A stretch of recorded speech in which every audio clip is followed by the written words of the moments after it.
What's up everybody, Brian here. Welcome to the Gecko Lab. This is the weekly hatchling report. Well, I hope you guys are all doing great out there. Thanks for joining me. This edition of the weekly hatchling report is actually going to not feature hatchlings. It's going to feature some grow out geckos. So obviously this time of year, it's the off season for breeding. So I still have some eggs, but not that much stuff is hatching out. But I still wanted to put together an episode for you, and I had a great excuse to do it with some of my grow outs. I recently went through one of my grow out walls and I took a bunch of photos of them as they're starting to get older now and they're looking really, really good. So one reason I wanted to do this was show that to you, because I always do these hatchling reports and I tell you, oh yeah, this one's an extreme Harley. It doesn't look like much yet, but wait till it grows up. Or look at this Super Dal. My gosh, that's gonna be a nice one. Well, now I'm gonna start making some of these that include grow out so you can see how they progress. You'll not only see them as they hatch, but now you can get a chance to see them about halfway grown and kind of get an idea of what I'm talking about when I'm always telling you guys how nice these geckos are going to turn out. There's something else I want to discuss in today's episode, however, and that is a new gecko diet that I have been testing. This is from the Nekton Corporation. So they make a whole bunch of pet products. They sent me their whole product line here. They do all kinds of stuff, vitamins and care products for everything from birds to reptiles to all kinds of stuff. They've got a whole line of things, but they hit me up a few months back and they asked me if I would be a tester for a new Crested gecko diet they're making. And I said, sure, I'd like to do that. So they sent me a 20-pound bucket of their new diet. And I took out, they sent it to me at great timing because like I had a bunch of babies that needed to go to grow out tubs. So I sectioned off a portion of my grow outs and I filled it with about 120 babies and I fed them nothing but Nectar Diet over the last, it's been about 3.5 months now, 3 months, and these geckos have had nothing else to eat, just this and insects. And I really wanted to see side by side this with my normal feeding routine. How does it fare up so I could give these guys an honest feedback and honest review of what I thought of their diet that they made. And I gotta tell you guys, the results are really promising. The feeding response I get is a little bit lower, I think, than Pangea and most Repashy diets. It's on par with like the Repashy insect diets that always get a slightly slower response. But the geckos took to it quickly, they do eat it well, and most importantly, my growth rates are on par, right on average, with the rest of my geckos that eat Repashy and Pangea diets. That, along with I got all of their information. They sent me pamphlets and brochures, everything they make, everything about the diets, all the ingredients. I really like it. It is a solid diet. I'm not going to get too deep into the ingredients and stuff like I sometimes do, but trust me, I looked into it. I did my research on it, because if I'm going to feed my geckos this for half a year and watch them grow up, I want to make sure I'm not going to be hurting my geckos. It needs to be a healthy diet. So when I got it, I checked the ingredients. It looked good. I fed it for several months now, and my growth rates on these geckos were perfectly on par with every other diet I feed. So I am happy to report a new gecko diet, Nekton Diets. Now this one is a European company. They specifically got into the Crested gecko diet market because it's so hard to get Pangea and Repashy products into the EU right now, that they said, hey, there's a niche in the market. It's hard to get good diets over here. We should make a good quality diet. So for those of you that are overseas from me in European countries, check this diet out. I think you're going to be happy with it. I had really good results. So all of the grow outs you're going to see today were raised on this diet from the time they were no bigger than 3 grams. I put them on this diet. They were between, how old were these guys? 4 to 6 weeks old, I think, were the oldest ones. And they've been on it for almost 4 months now. The biggest ones are starting to reach into the 20 gram range. The smallest ones are still down in that 6 or 7 gram range, but that's pretty average for how crested geckos grow.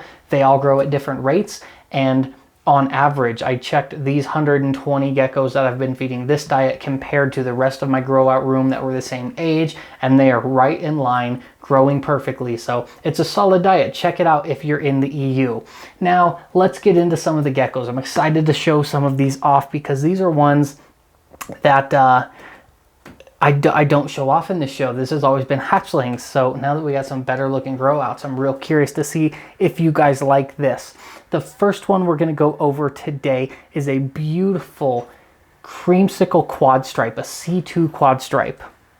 This guy, as you can see, great structure, real bright white pinning, and that lateral, that bright white lateral going down the line is absolutely gorgeous. This one comes from, if a lot of you know my Gus or my boho lines, it's a line that I have had for a while that specifically breeds for orange pinstripe Dalmatians. For whatever Dalmatian spots on orange pinstripes, it's the only patterned gecko I like Dalmatian spots on, and this one came from crossing that line into some quad stripes. So that's why we get that beautiful bright orange and white color that that line's known for, with the Dalmatian spots and that quad stripe. Absolutely gorgeous. I'm really liking this one. Very nice. Next up, we have a xanthic. This is a kind of, some say a traditional xanthic, no pattern, no pinning, no white at all, just your traditional gray xanthic. I really like these because they have like that almost mottled, very lightly patterned, tigerish pattern. I've always operated under the assumption that these are tiger xanthics and that tiger pattern is just really muted out because of the lack of color, but really cool looking pattern. I really like this guy. I love the eyes on those xanthics. Their eyes just look so cool. Absolutely beautiful. I love these every time I see them. Next up, I've got another orange pinstripe. This one is a Nightlight offspring. Unfortunately, I don't think this one is going to get those drippy dorsals that Nightlight is known for, but this is, it looks just like the mom. I bred Nightlight to 3 females that look just like this, hoping to get orange drippy dorsal pinstripes. This one got all of the mom's color. It got Nightlight's structure and perfect pinning, but I don't think it's going to get that drippy dorsal trait, which is okay because it's still a gorgeous gecko. Next up for you, oh my goodness, check out this extreme Harlequin. This is what my dreams are made of. Just a beautiful, clean, white and lavender extreme Harlequin. So much pattern. I call these like a pixelated look almost, because a lot of this line has a very, just like a pixelated look with the way the pattern is on their sides. I love that eye on this guy, those big old eyelashes. Absolutely gorgeous. I cannot get enough of this line. I'm definitely going to be holding more of these back. There's a very good chance this one stays here to breed at the end of next year. So starting 2022, this one would be breeding size.